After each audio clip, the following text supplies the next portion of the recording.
Happy Tuesday, friends. Welcome back to another episode of Eat, Train, Prosper. Today's Bryan and myself are going to give some updates on business, diet, training, life stuff, and then we have a really cool question about the most optimal type of training to do during a deficit. But before we get into that question, some of these topics, Bryan, what's the latest with you? Let's go with like business or anything cool with that regard. How about weather? How about weather? We're wearing short sleeves today. It's beautiful. Everyone's happy. Everyone's in a good mood when the weather's nice. The park is full of kids. I got 19,000 steps yesterday. I went for a hike. I walked I through a saw that. I cattle saw that herd. morning Yeah. hike. There was a massive bull, like literally the closest I've ever been to a bull that size, and no fences or anything. I'm just walking along this like hiking path, and suddenly there's like 30 cows and this massive bull right in front of me. And the whole time he's like tracking me with his eyes. He's like mean mugging me. And there's like a fence, 100 yards away, and some people are walking up and they're like, wow, he's giving you some eyes. And I was like, uh-huh. And I'm just walking toward the fence, turning around, looking at the bull, making sure he's not coming at me. But I was about to take off and use some of that sprinting that I haven't been working on. So that was cool. It was really awesome to be able to get out in nature. It was like 60 degrees and sunny at 9 a.m. and now it's 10 a.m. and it's 70 and sunny the next day. So I think we're finally out of even a Colorado winter, and everything's good, man. The kids are happy to be outside. Anytime we don't know what to do with them, we just send them out back and they go play with each other until Vivi starts crying, and then we bring her back in because she probably got beat up by her brother. So that's life these days. And let's see, business things. No new programs or products or services or anything like that to offer. Y'all know that I was talking a lot about the specialization cycles that I thought I'd have ready by spring, but we're kind of getting toward the end of spring and I haven't even started working on them yet. So I was talking to Straker about this before the episode, but basically like podcasting, doing this whole thing and being on other podcasts has kind of replaced the time that I have to like create new stuff. So obviously like all of the evolve programs are going to continue going monthly, and we'll have new cycles every 15 weeks or whatever, and I'll continue to let you guys know on here when we have new cycles coming up and stuff like that. But right now we're in the middle of the DUP cycle, daily undulating periodization. So we're about halfway through that. The cool thing about the app that I use with True Coach is that no matter when you start, you could start at the beginning of the DUP cycle or the prior cycle or the cycle before that. And the app just kind of sends you forward chronologically from there. So it's not like you have to jump in when a new cycle starts. And in most cases, it probably makes sense even for you to start from the beginning. Like I usually recommend people start from the metabolite strength phase because that feeds into the linear periodization enhanced phase, which then feeds into the DUP phase. So I don't think that you need to wait for me to talk about new cycle launches or anything like that if you're interested in jumping in on some of the evolve programs. One thing I wanted to ask you, can you just explain what the DUP stands for anyone who's like unfamiliar with that? Yeah, totally. DUP is daily undulating periodization. So essentially, that's in the simple form just means that each day of training has different rep schemes and loading patterns. So the simplest example would be like on Monday, we squat or we do legs and we stick primarily in like the 5 to 10 rep range. And then on Thursday or Friday, we do legs again. And this time we're sticking more in like the 12 to 20 rep range. It could be the same movement, like you could squat both days, or it could just be, you're working your legs in that rep range. So DUP's, I think it's just kind of like a basis for training that you don't really necessarily need a cycle to be like, this is the DUP cycle. But I think the DUP naturally kind of plays out within the structure of most training programs, unless every day you're going in and you're doing the exact same reps across the board on everything, then you're doing DUP. And then kind of the same idea with my prior cycle, which was the linear periodization enhanced cycle. These are really just like clever names to kind of give a general view of what the cycle's about. But linear periodization in general is going to occur in your training more than likely. it's just a common kind of implementation that people use to progressively overload. And oftentimes that comes with a coordinated decrease in reps. So you might go like 12 to 15 reps for a week or a couple weeks. And then, you add some load and you drop down to 10 to 12 reps. And then you add some load and you drop down to 8 to 10 reps and whatever. So that's kind of linear periodization. So anyway, I just use those terms, but they're all just really sound training cycles. And I guess the basic model or the dominant model would be like either linear periodization or DUP, but they all kind of have a little bit of all components in them. So anyways, like I said, you don't need to start at the beginning of a cycle or wait for me to announce it or anything. But podcasting has kind of become my like cool favorite outlet and way to relate to people without having to write longhand blogs or write longhand Instagram captions that most people probably aren't going to read anyways.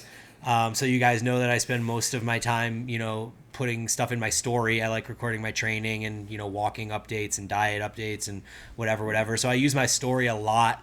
It's a shame that it all disappears so quickly, but that's also kind of one of my favorite parts about it. So that even if you do something stupid, nobody really knows 24 hours later. But we were just on a cool podcast too. We were on Jeremiah Bair's podcast, Living Lean, and he basically was so excited about the way we've been talking about kind of like the biomechanics of movement and getting the most out of exercises and selection, exercise selection and exercise execution, that he invited us on his podcast to talk about that. And it was really cool because we went muscle group by muscle group and kind of went through our favorite exercises for each, as well as kind of some tips and tricks that we have for execution. And I think ultimately it turned out really well. And he actually wrote a blog, which is even cooler because his blog has links via YouTube links to videos of all the movements that we talk about, because it's kind of hard visually when we talk about stuff to be like, oh, lying cable lateral raise with a cuff or whatever it is. Like sometimes it's hard to put those words together in your head and make sense of it. So if you check out Jeremiah's blog, he does have video demos for all of the movements that we talked about in there. Yeah, I'm going to make a note and put that in the show notes too, so people can find it easy. Sick. I'm sure he'll appreciate that as well. And then what else was I on recently? I was on Barbell Shrugged talking with Anders about diesel dad things. So it wasn't like a training episode where I get to talk about training for myself or nutrition. It was about how, as being in the industry and having the background that we do, how that impacts the potential for our kids athletically. And we discussed kind of when we would get them into training, how we talk about nutrition with them, what type of things they're doing currently athletically, which literally like they're 3 years old. So, they're running, but like, it was cool, like just to talk with Anders about parenting on a platform like this versus going on a podcast and talking about kind of all the same stuff I talk about. It was a little bit different and kind of fun. So check that out on the Barbell Shrugged channel as well. And then give everyone an update on what's going on in your business world, dude. So I'm trying to think. So by the time this episode drops, I will be in the final days of my launch for my next coaching intake. So when you are listening to this, if you are interested, you will need to reach out to me pretty much immediately.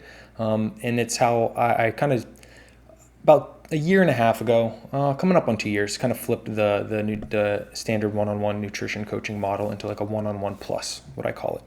So it is nutrition coaching, right? We're submitting weekly check-ins, but we also have weekly semi-private calls.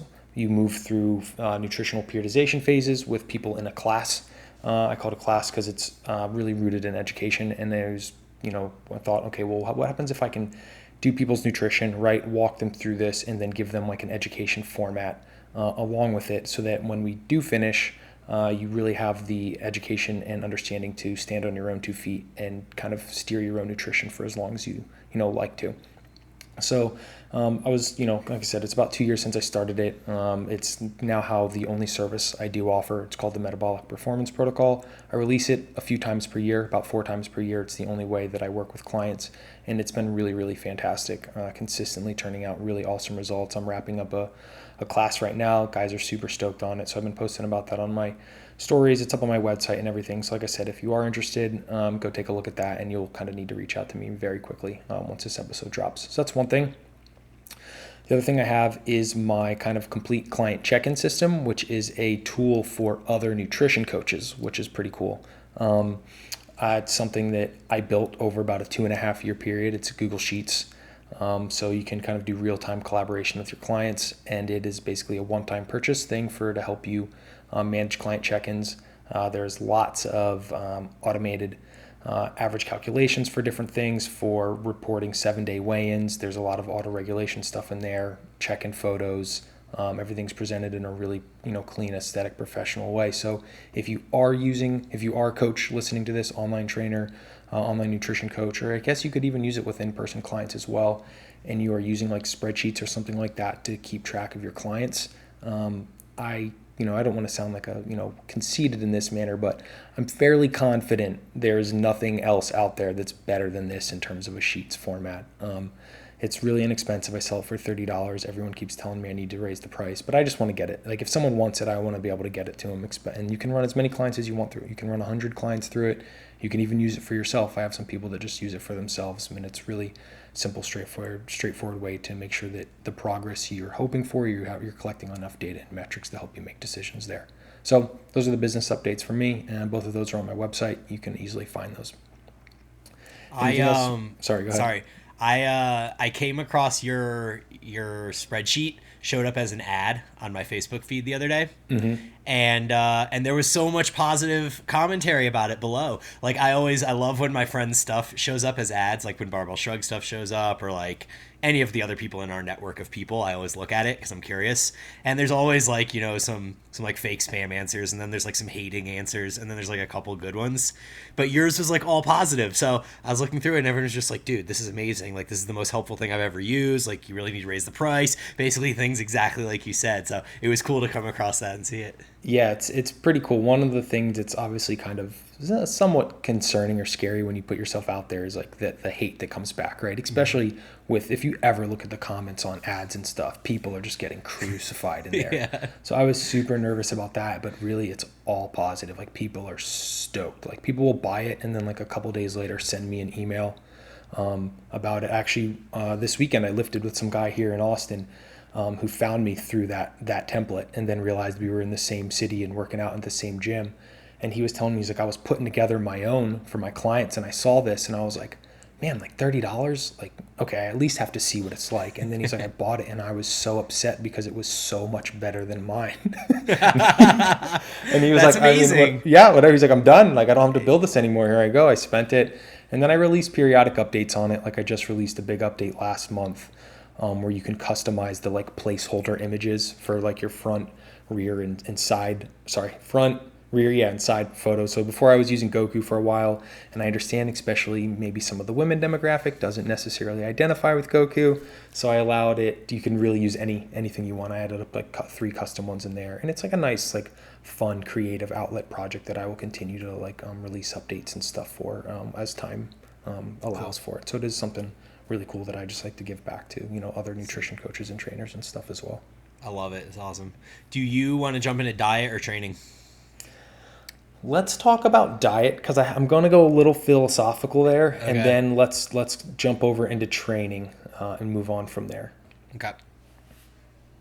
Do you want to cover your diet stuff first? Sure. Yeah, mine's probably pretty easy at this point. Okay. So yeah, my body weight has been stuck for about a week. I had my low weigh in last week, my low since this diet started at 193.0.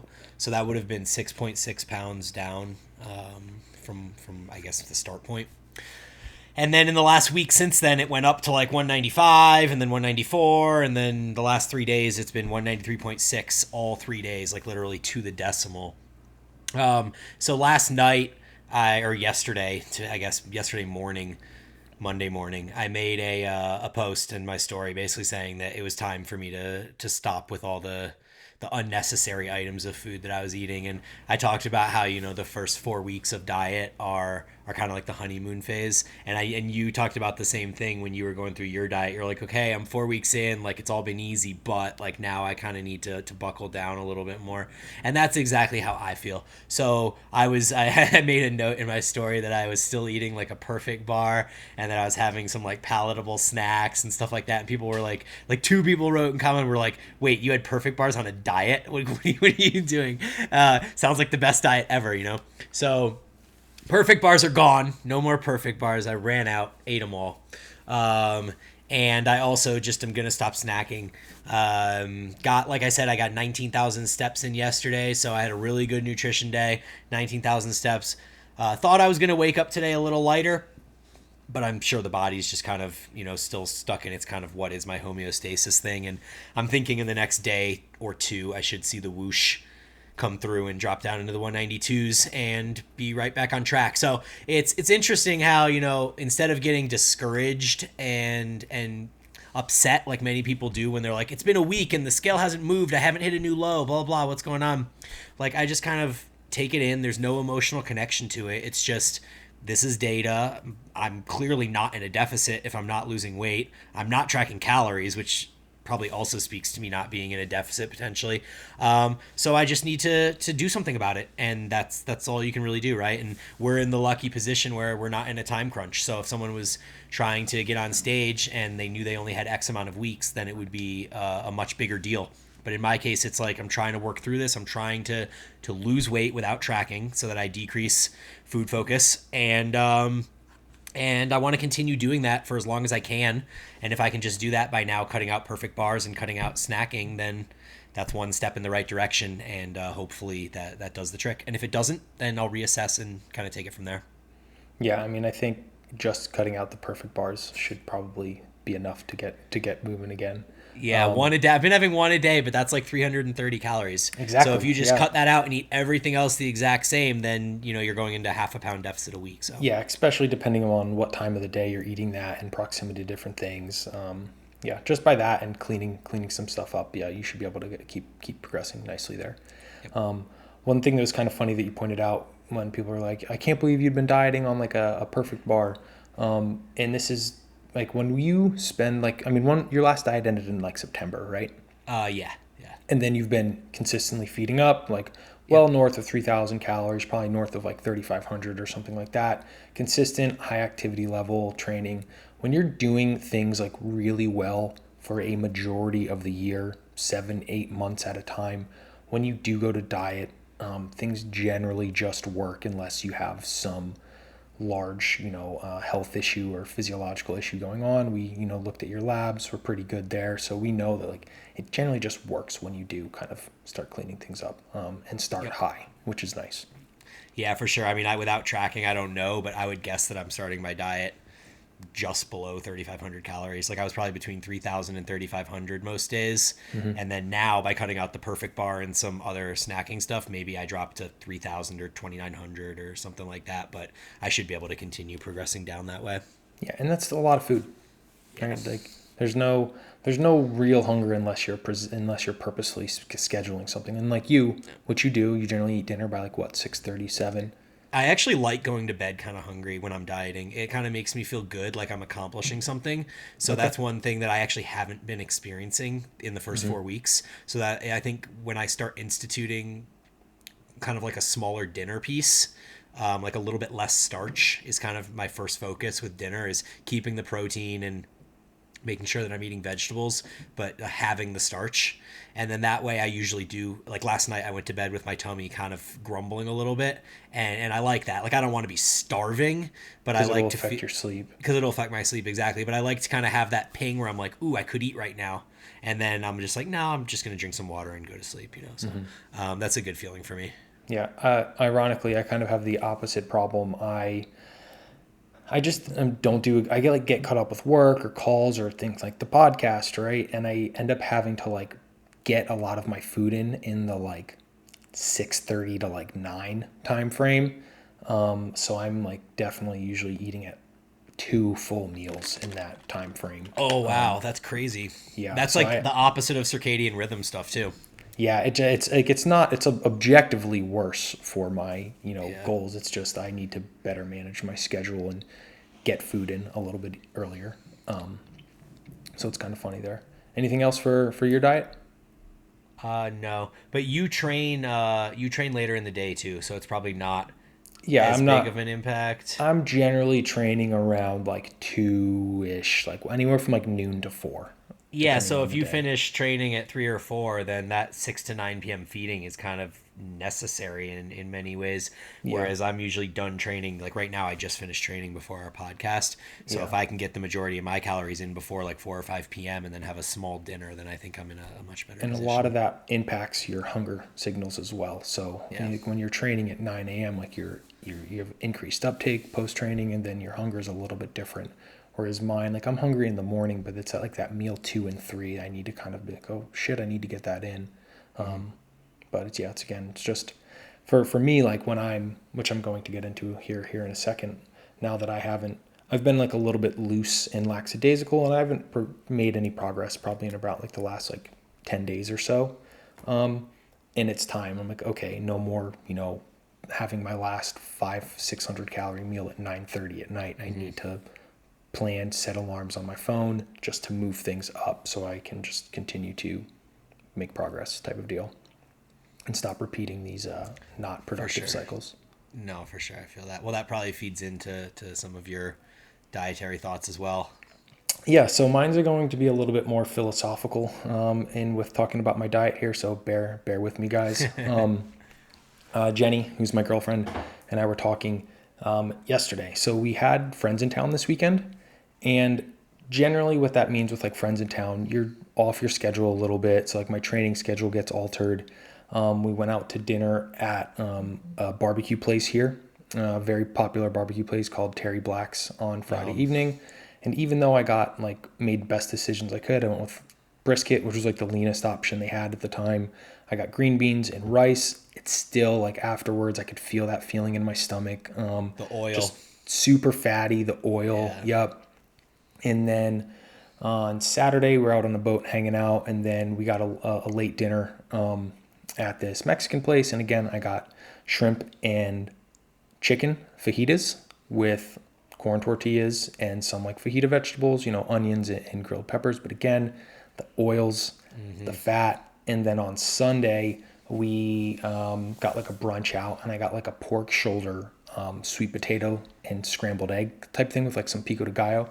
So by no means like bad foods per se. Like I ordered the healthiest options I could find, but just after a couple meals out like that, I could feel it. I was super bloated and watery, like really gassy.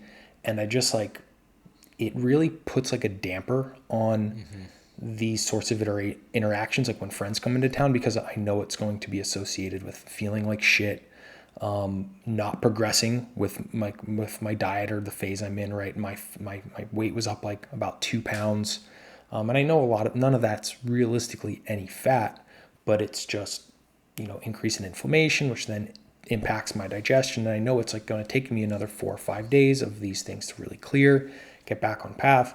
And then I was thinking about it, I got into this kind of realization that for me, right, and now for obviously anyone listening, I'm not saying you should do this, but how I personally feel like going out to eat isn't like a very big beneficial aspect in my life because of these consequences, I should say, that come with it. The bloating, the watery feeling, gas, having like off bowel movements, and then sometimes it'll like impact my sleep too. So when I increase or like, the going out to eat might be like a small net positive in my life, but I'm not a big foodie, right? Like you can give me Chipotle or like, that barbecue place, right? And I'm just as happy eating Chipotle or like a teriyaki rice bowl somewhere. Mm-hmm. But then these consequences that come with it kind of bring me to like a net negative experience. Mm-hmm. So like when friends come into town with something that would be like generally positive or fun ends up being like a net negative because I feel like shit from it. And I realized like what really kind of pushed me into this profession, what I'm doing with Straker Nutrition Co. and everything is chasing that feeling of feeling just like really, really healthy, enjoying everything and understanding like my digestion's really good. It gives me clear thoughts. I'm performing well. And that feeling is just like what I really love. So then this kind of food association with eating out just takes me away from that and kind of sours my experience around it. So what we were kind of talking about is I just need a solution. So when everyone's going out to eat, either just go and just get like a drink and hang out, or just a simple like salad, maybe with some grilled chicken or something, like something super, super basic, and then solve for it, whether that's ordering in some like meal prep company meals, or just getting like 4 Chipotle bowls and having them on hand for when we're going or anything. But the process of just kind of like trying to order, healthiest options going out, it just doesn't work for me. And then I feel miserable, and then I'm not happy about it. And then like it ends up being a wash for the entire week, because I have, only 3 meals over 3 days, and none of them were like bad foods particular. I'm just using that as a subjective word with my air quotes here, but it doesn't do well in my system, and then that impacts my sleep, my energy levels, how I feel, and it's just ends up being like a net negative for me. So finding a solution that is going to work for me, which is just removing myself from a lot of those eating out situations. So that was like a really big kind of eye-opening awareness perspective for me this weekend, because it allows me to then take something that would be a net positive, friends coming into town, going out on a boat, enjoying the lake, and then just removing the negative parts from it, so it allows it to be a net positive in my life. So that was like a very big like awareness type thing I had yesterday, which was pretty cool. So that's my diet update this week. It sounds like the way that I felt about alcohol and friends. Like it almost made me not want to hang out with friends because I knew that these friends wanted to drink. But I think that your situation is way different, because when you have friends that just want to drink, like you really can't get away from that. I mean, if you go and you're the sober guy, like no one wants to be the sober guy at the bar. So you kind of like that's a much tougher situation, but in your example, there is a solution. Like you can pack your own food or get Chipotle or find a kind of different way around it. And like I would be fine even in my example, like hanging out with my friends that are drinking. But the whole notion of like just going to a bar where you're just getting bumped into and you have no space restrictions, one of my least favorite things to do if you're not also drunk. So I think your situation is definitely different, and I think that that's really good that you were solution oriented, because that was going to be my question to you before you were like, then we realized we needed a solution, and I was like, exactly, that's literally what we're going for here. So yeah, you found a solution, and it seems like it's a reasonable one, and it's not the problem with the friends, it's just a problem with the fact that you go out to eat. Mm-hmm. Yeah, the alcohol one is also interesting, since I quit drinking last year too. But that Right. one has been very simple for me. It's been like everyone was drinking this weekend but me, but I've never really had that much of a problem with that one for some reason. That one's always been easy for me. Like I'm I mean, perfectly it's fine fine. for me if it's like a beer or two here and Mm-hmm. there at like lunch or dinner or whatever. But it's when it's like, post dinner and I just ate and I'm full and I kind of just want to go home and stick to my sleeping schedule. And everyone's like, let's go out to the bar. And you're like, we only see you like once a year, we got to go out and rage. And you're like, it's 9 p.m. Like I'm usually sleeping a half hour from now. And I don't really want to be in a crowded bar right now. Yeah, I definitely do feel that one as well. Daytime drinking's fine. Like I have no problem hanging out and Much doing that whole easier, thing. yeah, because then it Yeah. doesn't impact your sleep, right? That's the Yeah. big one Yeah. there. Yeah. Cool. Well, if you have no more diet stuff, jump into your training because I know that we have some things to talk about there, and then I'll give a quick update on mine. Yeah, so what I want to talk about with my training is pose some questions and stuff to you. So to be, being completely honest and transparent, I'm in a bit of like a slump with my training. I think some of it might be diet related, because when you're dieting, your training isn't going to subjectively feel as quality because your pumps are less. There might like your recovery aspect can be, a little bit diminished. And then just because you're generally eating fewer carbohydrate, your muscles and glycogen and water aren't as full, and you generally just kind of like look worse for a while because you're flat pretty much. So I know some of that subjective is there, but it's kind of messing with me a little bit. I think a little bit of this, the slump with my training is also a little bit tied to uncertainty. So the kind of this uncertainty of like, am I actually improving? So I'm not sure if we talked about it on the podcast or not already, but there was about period about like December 2019, right? So right before last year, there was this like period where I was like lean, really full, and I was like, not even arguably, that's the best I've ever looked at my life, right? I was at 194 pounds. I have this one picture. So my goal is like, I just want to beat that, right? And now as I'm like getting close to it, I don't know if I will. And then to me, there's that fear of like, well, I've just spent the last like year and a half training and eating for like wasted time, more or less, right? I'm like less muscular at that same leanness. So what I've been doing hasn't been effective. So it's kind of like a little bit of a fear there. And that's kind of rolled into my training, just like a lot of uncertainty, like, am I doing enough? Also because, in the past, volume's always really worked for me. I've never, up until like, about a year and a half ago, I've never been too methodical with my training. I've ran a lot of like off the shelf training programs. I mean, obviously you did my training for a number of years. And I just like trained really hard and ate a lot, and that's worked out pretty well for me. But now I'm like wanting to like refine, and I'm like hesitant around like, am I doing enough? And just the uncertainty is kind of getting to me. So that's like where my training is at right now. How are your subjective markers of like, stimulus from the so using the Israel markers, right? Let's go. Like, do you feel fatigue in the workout? Your reps drop set to set. So you do a set of 11 on hack squats, and then the next set you're only getting 9 or something like that. Like, you're not repeating 11s over and over again. Yes. I have been using a lot more of the like reserving a little bit. So going at like 2 to 1 RAR. So there, I have been using some of that, but I also haven't. I've been doing a lot more like moderate loads for about the last like year and a half. I'm definitely not lifting near as heavy as I previously did, like kind of over time. So that's like that one subjective part. Aside from like legs, specifically like quad training, the fatigue hasn't been very, very high. Okay. And that, in another term subjectively, is potentially why I've always gravitated towards more volume. I have a really good recovery capacity. So there's just like very few times, unless I've like trained to like or switched like a new novel, frequency or whatever, where I've actually been like really crushed. I generally recover very, very well.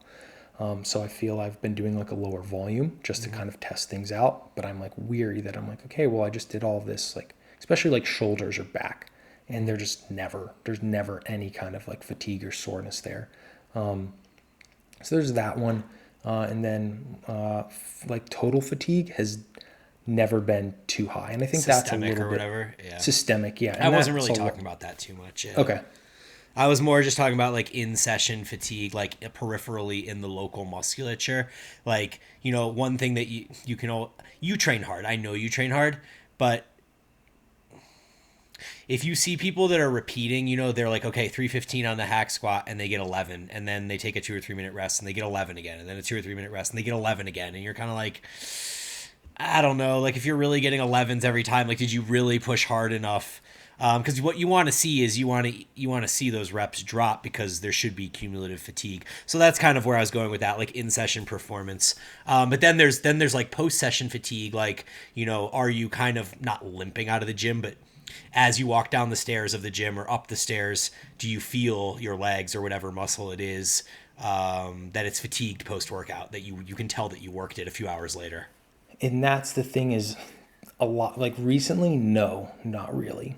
And that's been a lot of, I think, where this, I mean, it's a really good point to bring up, is when I've done like my higher volumes, I always have. And now that sometimes I might only do like one exercise per body part or something like that, I'm like, by the time I move on, or like, for instance, when we trained, right, the other day, we did those hack squats. And then like by the time we're on like biceps or anything like that, my legs were like pretty much perfectly fine. Like I couldn't tell that I had trained them, 45 Yeah, that minutes wasn't ago. really like a full leg focus day though. I think that actually is really the root of my problem with like full body training, is that you don't do enough volume to really elicit that response. And you may or may not need it. Like, I feel like science is still very unclear on this. Like no, you don't have to get sore, you don't have to get a pump, but like there are certain things that you can just tell through 20 years of training that like that was an effective session for X muscle group or it was not.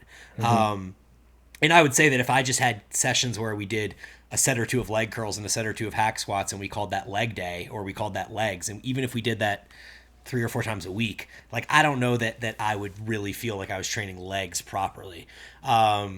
So I think that's probably my biggest drawback to that full body approach. And I think that it was also the biggest drawback that I found to having an upper body day, because it was causing some of the same, like to try and hit the full upper body equally, right? Equally. So you're getting yeah. equally, right? So you're getting like 3 or 4 sets for this, 3 or 4 sets for that, 3 or 4 sets for this. I think that that's a problem too. So I will come back to your training, but I think this is a perfect transition into my training update, which was literally right when we got off our podcast last week. I had this realization myself, which was that literally the same thing you're talking about, that I want to put a little bit more priority on a specific muscle group and have a target focus for a session. So instead of it just being like I'm training upper body and everything's going to get the equal amount of volume and dose of stimulus, today is going to be an upper body day, but it's going to be mostly back. And then there'll be like a set, an exercise for chest and like an exercise for triceps or something like that. And then the next upper body day is like a chest focused day, but there's like a set for back and there's some delts or something like that. And then the last upper body day is like a delts and arms focused day, but there's also like a set for back and a set for chest. So you're still hitting each of the main muscle groups 2 or 3 times a week, but you're hitting one of them with more volume as a focus day and one of them with less volume more as like an accessory, just to kind of hit the volume that you need for the week. So like my example is that my first upper body day was back this week, and I did I think seven hard working sets. And then today was my chest and shoulder focus day, but I had 2 hard working sets for back. And then on my shoulder and arm day, I have 2 hard working sets for back. So, or 3, I think. So essentially it's 11 working sets for the week total for back, which is a pretty good number if I'm taking them really close to failure. That's a good number for me. But there was really just one day that was like an intensely focused back day. And then I've been doing the same thing with my legs too. So I made a ham focus day and a quad focus day. So there's 4 exercises for quads with only 2 for hams on the quad focus day. And then the other one is 3 for hams and 3 for quads, I think, because my hams tend to need a little bit less volume than quads. Curious, what exercises are you doing on the 3 exercise ham focus day? I have a leg curl, good morning, and then I finish with a cable RDL where the focus is on the stretched position. Gotcha. Okay. Because you can't really overload that cable RDL too heavy or it pulls you forward. Exactly. But it's really effective as like a final movement just to like really get that deep stretch in at the end, because you can send your hips super far back. So that was literally what I changed in my training, and I didn't actually change anything other than just reallocating movements. So I looked at the exact same template that I talked about on the podcast last week, and I was just like, okay, you know what, this becomes my back day, so I'm going to take this movement from this day and move it over there, and this movement from here and move it over here. And essentially what I came up with was that template that I laid out. So I have my back focus day, then a leg day, then I have my chest focus day, then a leg day, and then I have my delt and arm focus day, with kind of the little small subtle work for the other muscles in there as well. And you know, I'm literally 2 sessions in, so I can't be like, this is the greatest program ever. But I will say that mentally, it's the first time that I've had focus days for muscle groups since kind of falling into the evidence-based space 5 years ago. Like I've really done a lot of full body and upper lower and push-pull legs. So it's interesting to kind of take this approach where it's kind of bro in the sense that like it's like I have a back day, but it's not really a back day because there's also chest and there's triceps and there's delts and there's other things on there. It's just the focus is back. And for whatever reason, that really works for me because I like that feeling that you said you're lacking, where you leave the gym and you feel like you know you train that muscle group. And so now when I leave the gym on back day, I feel my back. And when I leave the gym on chest day, I feel my chest. And And same thing with the quads and ham days. yeah, that's like a really good subjective cue. And not that, because I don't want to be crushed in the morning because that tells me I did too much. Or what also happens sometimes, like if you have a really gnarly workout and then you like don't eat for the rest of the day and then you have like a shitty night of sleep, you will be crushed as well because your Yeah. recovery is just severely diminished. But I like that subjective feedback of I have done something. You know, I don't want to feel like I should be able to really hammer that same exact muscle group again the next day. And that's how I have kind of felt a little bit. And it's just like I feel like I'm not doing enough. And I mean, don't get me wrong. If like numbers were progressing really well, or I had like that physical feedback, but I feel like I don't have that, and that's the real fear. There is like, man, have I really just trained and done all this stuff for 18 months to not have it as at least equal amount of muscle as I used to, type of thing. I have a thought So on that actually. I think that so you said you were 194 and you essentially the last we talked you were just under 200. I think you had dropped to like yeah, 199 this or morning something I like was that. like 199.1 or Right. something like that. But you also said when you were that 194 that you were kind of full. You were like, I felt full, right? I was eating So, up. right. So that's what I was gonna say. Is I think that first of all, like you alluded to, you're gonna feel flat and you're gonna feel small because you're now 9 pounds down or 8 pounds down from where you started.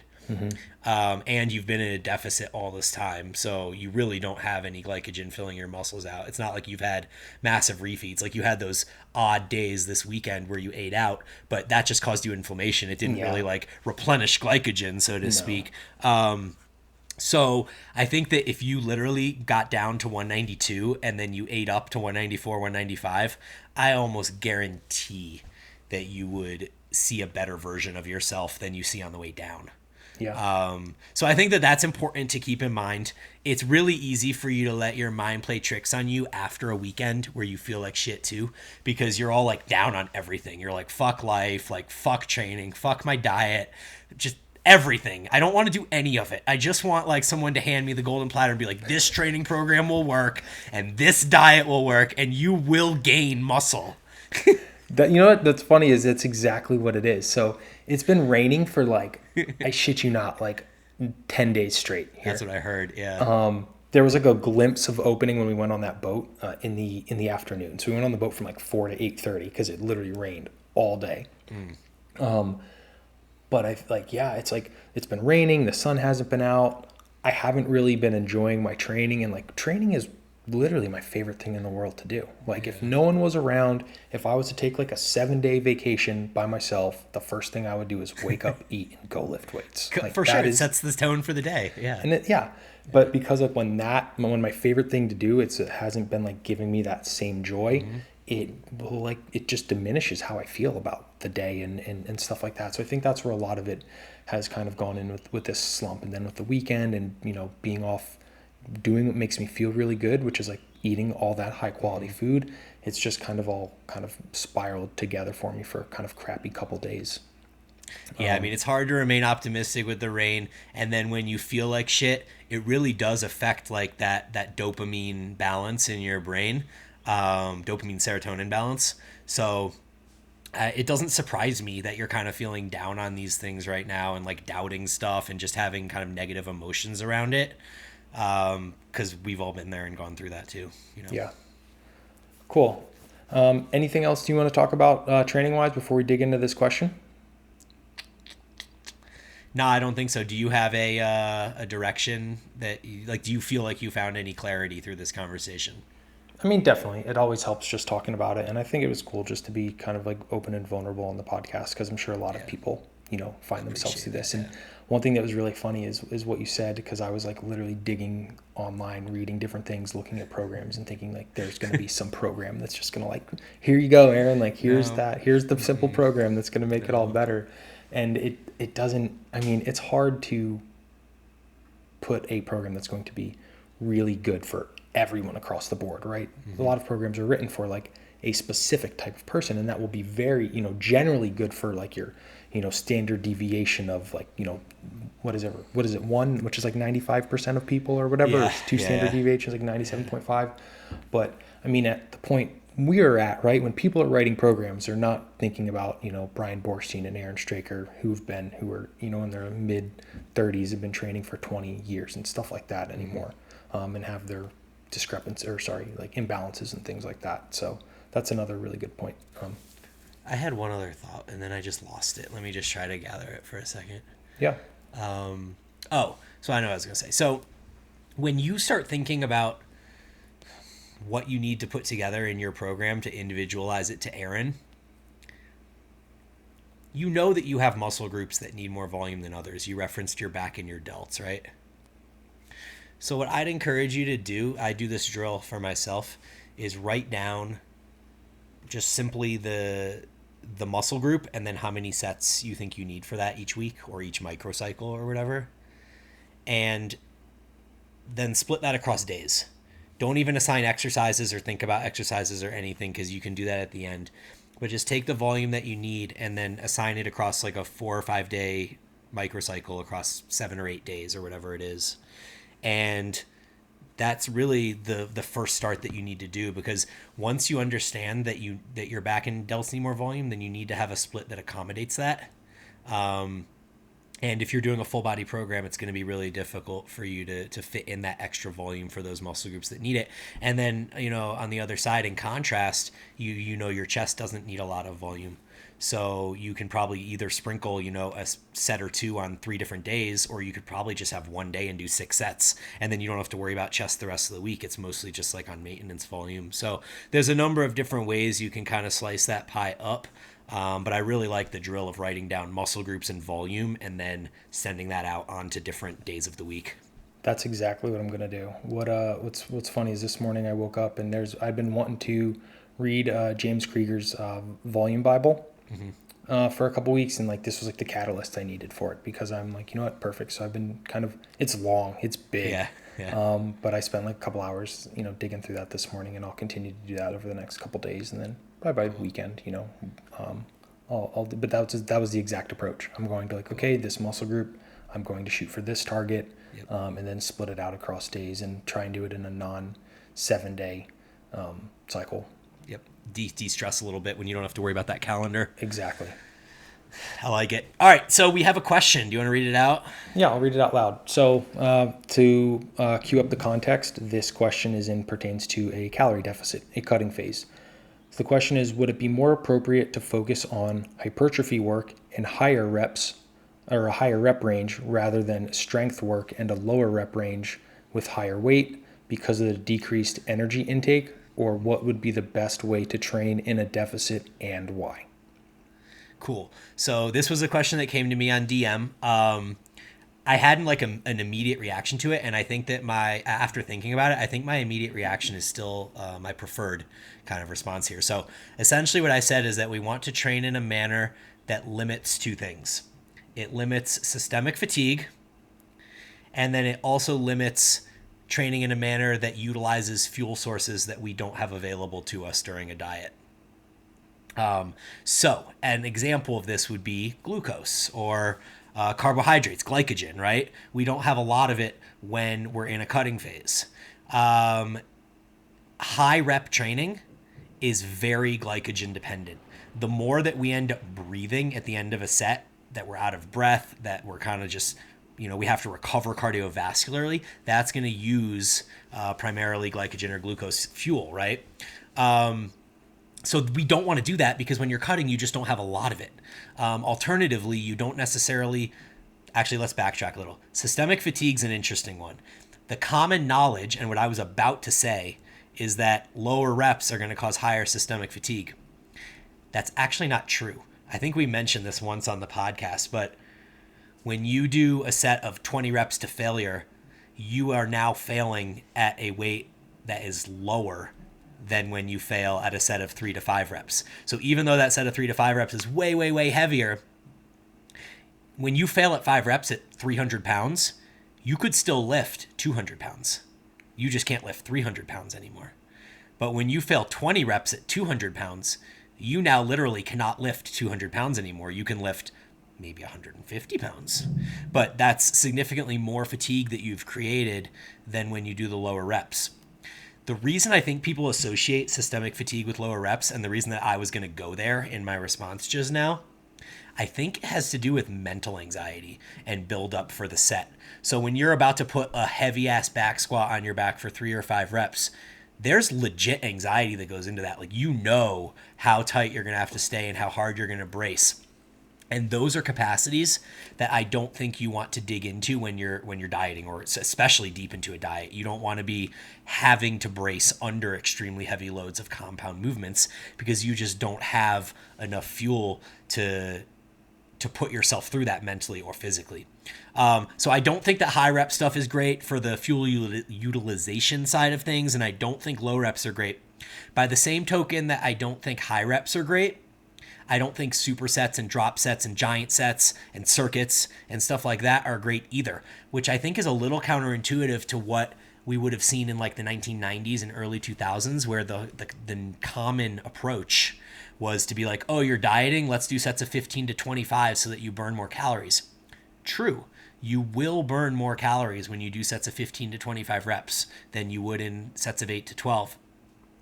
But weightlifting has such a low caloric burn compared to what you can manipulate with nutrition and cardiovascular activity that it makes very little sense for you to try to use weightlifting as a tool to create a caloric deficit. I would rather you lift in my recommended pattern for a deficit, which is essentially straight sets of 6 to 12 reps in the hypertrophy zone with sufficient rest periods. And probably the one caveat that I would make beyond that would just be that you can't expect to make a whole ton of progress. So when you go into the gym, you don't want to look at your performance of repeating, sets of 9, sets of 10, whatever it is. That's not going backwards. If you're continuing to match performance and match RIR, reps in reserve, across week to week to week, and you're losing weight, that's a net positive. So I think it's important to change kind of the perspective that you have in your mind there. And then the last point would just be that we know that you don't need a lot of volume to maintain muscle. You just need a lot of more volume to gain muscle. So given that you're in a diet and you have fewer resources to apply to the process of building muscle, it really would not be a prudent idea for you to do that. So that would be my thoughts on the matter. Cool. So what's really interesting is where you took it in the beginning. I was going to be like, oh man, this is going to be one of those few times that Bryan and I disagree. But then you kind of like overlapped with some of the things that I was going to say. Okay. So in short, and I'm just going to kind of go through what my thoughts around it. So in short, yes, I would recommend going with like a more moderate rep range. And there's a couple different angles that I'm going to talk about this from. So the first that Bryan did allude to, those higher intensities when you're working at 85% of 1 RM for lower rep ranges, it's like more centrally or more like neurologically fatiguing, and the mental anxiety is high there. So I'm sure everyone can relate to a day that you're supposed to do like 90% for a double, right? And you're warming up and 70% feels heavy as all fucking hell. And you're like, oh my God, 70% feels heavy. How am I supposed to hit 90% for 2? And you still have like 2 warm-up sets until you get up to that. So my first big, dieting experience back in like 2018, when I went through that, I was following like powerlifting style training. And that hit me hard, where I was like, oh my God, the weights feel so heavy today. And it's just very difficult to perform at higher intensities on a lower capacity, especially once you get to a 20% deficit, potentially a 25% deficit, depending on how big your deficit goal is. Let's say you're, like an off-season powerlifter and you just want to move to like a lower weight class.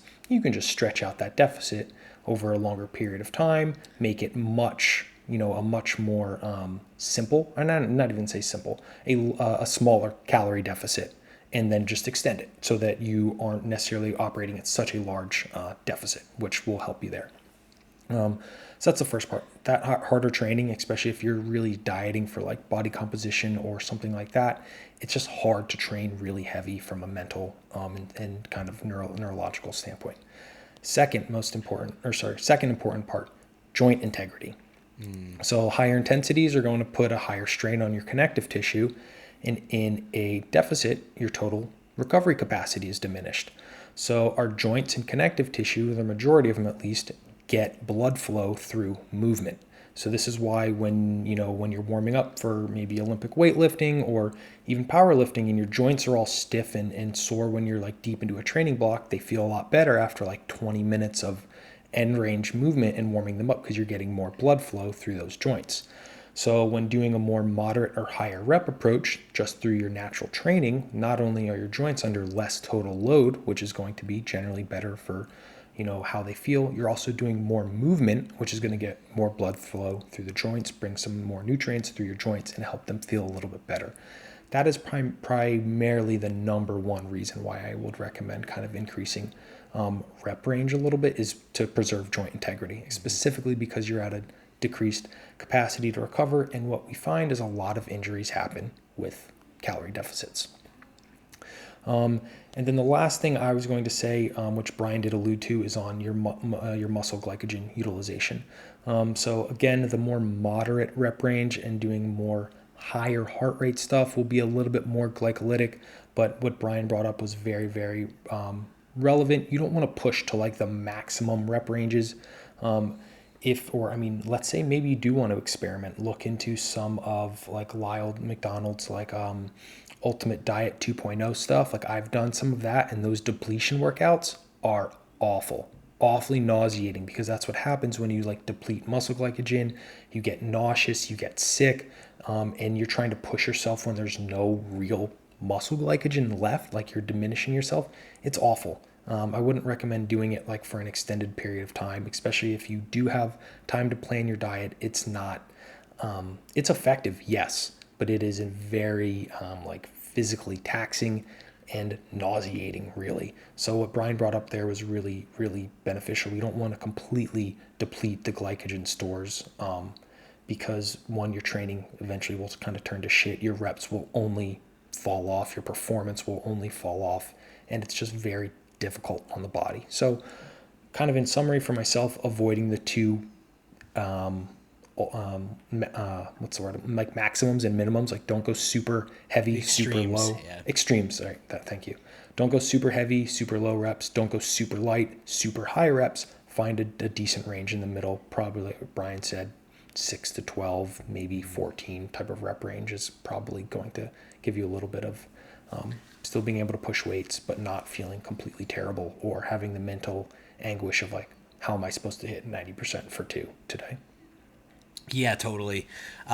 Personal anecdote on the matter is I can actually say, and it's interesting that you mentioned the joint integrity thing, because I think as long as I stay above, like, I think 6 reps really is the low end of that.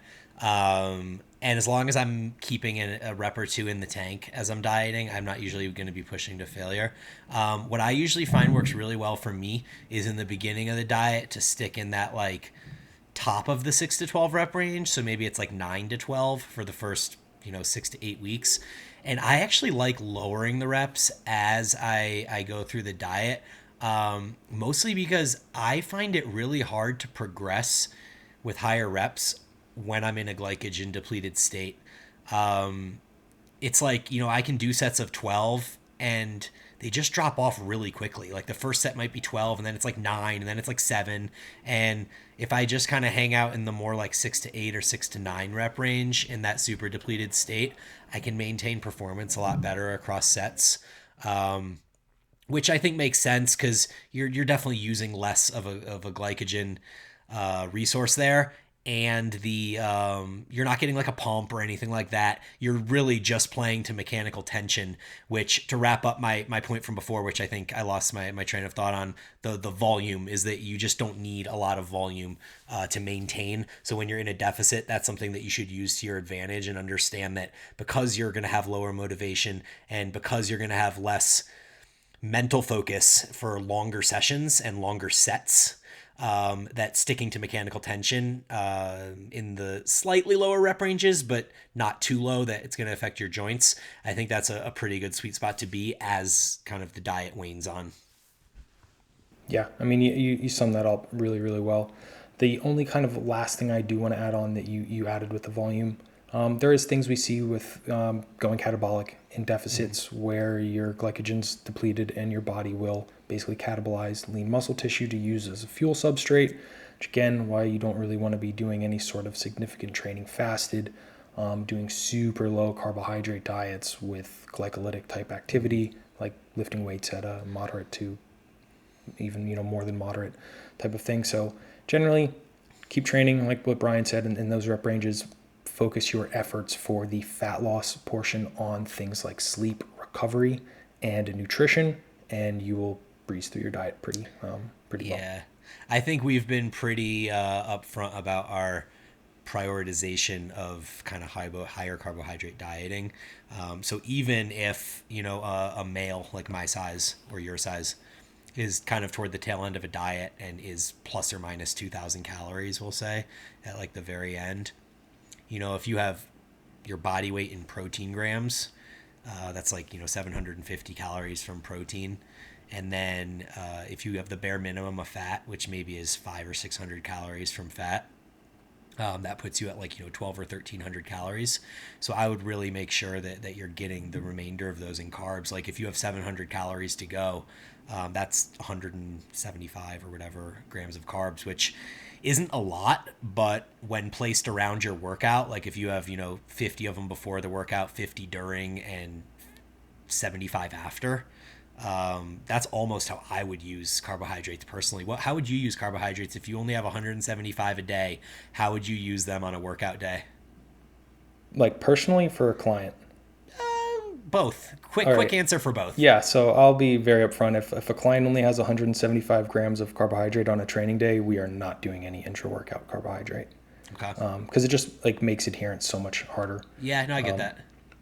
How about for But I you? mean, yeah, stacking before and after. Yeah. Maybe another third meal would be breakfast, and then the other meals I would go just vegetable and protein and some Yeah. fat because it's trying to save like 20 grams of carbs for like your dinner. Unless you're like super hungry or something like that, it's going to be much more beneficial in the morning when you're super insulin sensitive, and when you've been fasting basically for the last 8 to 10 hours overnight, and then pre and post workout for one, fueling your workout, making sure you're still getting some decent drive, and then to help facilitate the recovery process and shift you back into that parasympathetic post training. Yeah, so even if it was 50 for breakfast, 50 pre-workout, and 50 post-workout or something like that, Yep. and then you have 25 left for the day or To something sprinkle like that. throughout or whatever. Yeah, Yeah. yeah. I mean, that's brutal though. Like that's just not a lot of carbs. Yeah, no, it's not. But I mean, it all depends on how well you've done your due diligence in the off season, how far you really have to go, right? If we're Yeah. talking dieting for 16, 20 weeks, and obviously you're going to adapt. The longer you do it, the more adaptation that happens. I mean, these are positions that people very well might find themselves in. Also depends on the size. I think like one caveat I did want to make is when you were speaking, Bryan and I are both 5'10", 5'11", more or less, 200 pounds is where we'll start a diet from, 200 plus. It's a lot different if you're like, 5'6" and 165 pounds or something like that. Yeah, or small women, man. I can't Yeah. imagine being like 5'2" and 120 pounds and then having to go on a diet. Like, Yeah. I mean, for, not to go off on tangents here, but I think it's even more important for women to do their due diligence harder because the dieting is just much more, it's just harder on your physiology than yeah, males because more moving parts, more pressure from like a evolutionary standpoint for, carrying on the society, right? yeah, Humanity. Men from a that standpoint just aren't nearly as important really. So I yeah, you feel have it like a little yeah. bit easier. I feel like for women, oftentimes it gets harder to diet the more you diet, right? So if you diet two or three times, then the fourth one might actually be worse than the prior ones, and the fifth one might be worse than the fourth one, and you just really have to have longer periods of time between diets. Yep. And again, always having more information. I mean, if you're dieting for like that third, fourth, fifth time, get blood work. I mean, Yeah, you can, because sometimes blood work comes back and it's a clear indicator that starting a calorie deficit right now is only going to make things worse, and you need to spend more time healing and getting your endocrine system in a decent spot. So the more information you have, the better decisions you can always make. Sweet. Well, that's all I got. I want to hear updates from you on your rabbit hole of training volume and what you end up deciding on. Yeah, hopefully a couple days of sunshine and different things will help. And I'll ping you offline and see if you can give me any some input there. I like some it. Of that Bryan wisdom. Sweet. Sounds good, man. All right. So from Bryan and myself, everyone, thank you for tuning in to another episode of Eat, Train, Prosper. We will talk to you guys next week.